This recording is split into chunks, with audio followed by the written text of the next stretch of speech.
La CCI a une sorte de club de banquiers prêts à être un peu plus à l'écoute. Là, mais justement, très vite, là, je dois rencontrer le comité local des banques, justement, où on va travailler, on va parler un peu justement de ce qui se passe aujourd'hui sur le parcours du créateur d'entreprise, ou justement de celui qui va transmettre son entreprise, comment il va le faire, est-ce qu'il va avoir les financements au bout. Alors je vous disais tout à l'heure, j'étais tempéré, pourquoi? Parce qu'aussi, bon, les banquiers, il ne faut pas leur jeter l'opprobre systématiquement.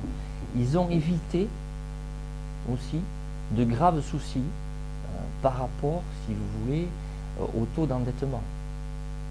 C'est-à-dire qu'en France, plus qu'ailleurs, vous voyez aux États-Unis, le taux d'endettement n'était pas observé. En France, c'est systématique, si vous dépassez le taux d'endettement, on ne vous prête pas. Donc, c'est quand même aussi une garantie de ne pas aller trop loin dans l'endettement. Et je pense que les banquiers, bon, à ce niveau-là, ont permis à de nombreuses entreprises aussi d'éviter le clash. Voilà. Donc, il faut tempérer, voilà, dans chaque position, il y a le plus, le moins, et essayer d'observer justement l'ensemble des niveaux. Alors, on a bien compris les missions de la CCIS. Oui, mais vous savez qu'on a, on a un temps limité. Ah bon Parce que on va dire ça. Mais vous reviendrez nous voir, c'est aussi l'intérêt de ne pas tout vous demander. Mais je ne voudrais pas qu'on se quitte sans parler du port. C'est quelque chose qui finalement le port de Bayonne est quelque chose de très important. Donc, le port est géré par la CCI. À quel niveau on voit souvent apparaître de bons résultats, une sorte de satisfaction générale des activités du port de Bayonne. Quel est le lien, là aussi une fois de plus pour l'expliquer à nos lecteurs, entre le port de Bayonne et la CCI? Ça marche comment? Alors, déjà, il faut partir de l'histoire. Les chambres de commerce ont été créées en 1701 par Louis XIV et elles ont été créées uniquement au départ sur des ports de commerce. La première, ça a été sur le port de Marseille. Et à la base, c'était des commerçants qui se sont regroupés parce qu'ils étaient systématiquement pillés lorsque leur cargaison arrivait au port. Et donc, ils se sont regroupés et les chambres de commerce, voilà, ça a démarré avec un regroupement de commerçants, de chefs d'entreprise.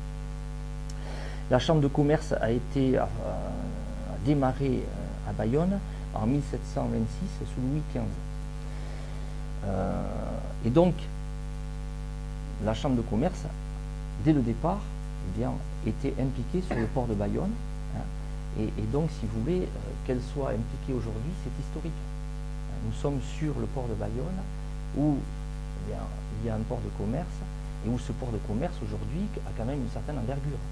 Il est passé en peu de temps de la 11e position à la 9e position des ports de commerce de France. Il est triplement certifié. C'est le premier port certifié sécurité, mais notamment environnement.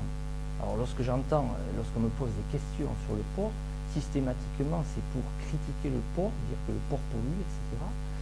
Alors qu'il faut savoir qu'on est le premier port en France certifié ISO 14001 normes environnementales, ce qui veut dire quand même qu'on est passé sur certaines mailles de filet incontournables qui font qu'on a un rapport de qualité.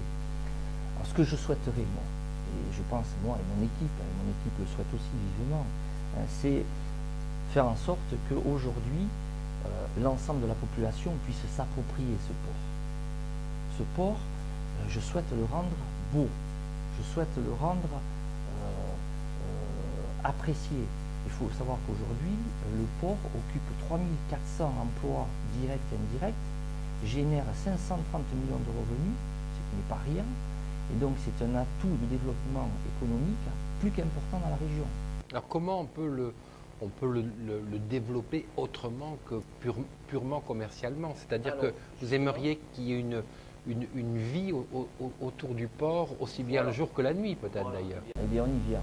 Donc on veut développer un axe environnemental qui serait un axe qui intégrerait la ville au port. Alors de multiples facettes, de multiples façons. On a pensé à l'éclairage, faire en sorte que le port soit très beau la nuit, avec des éclairages évidemment qui seraient des éclairages photovoltaïques, hein, c'est-à-dire que bon, on s'inscrirait tout le temps dans le développement durable. On a aussi l'idée de faire de paysager les quais là où c'est possible, hein, parce qu'il y a des boraquets, ça fait partout, donc de rendre une image un peu plus valorisante du port.